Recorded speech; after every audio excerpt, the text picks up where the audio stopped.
Election commission और सरकारी अफसरान के खिलाफ सोशल मीडिया पर मज़मूम मुहिम। वफाकी काबीने ने 5 रुकनी JIT तश्कील देने की मंजूरी दे दी है। मजीद जानेंगे नुमाइंदा बोली फहाद चौधरी से। जी फहाद चौधरी, अपडेट कीजिएगा।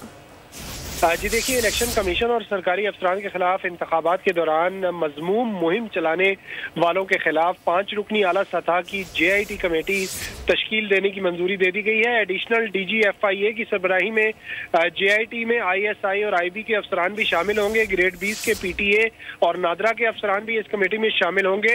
वजारत दाखिला की समरी पर काबीना ने सर्कुलेशन के जरिए मंजूरी दी और फैसला किया गया कि जाली बैलेट पेपर छापने से मुतालिक प्रोपेगेंडा करने वाले अनासर के खिलाफ कार्रवाई की जाएगी। मजमूम सोशल मीडिया मुहिम के जरिए अफसरान को ब्लैकमेल करने और दबाव डालकर वफादारियां तब्दील करने की कोशिशें जो की गई उनके खिलाफ भी कार्रवाई की जाएगी।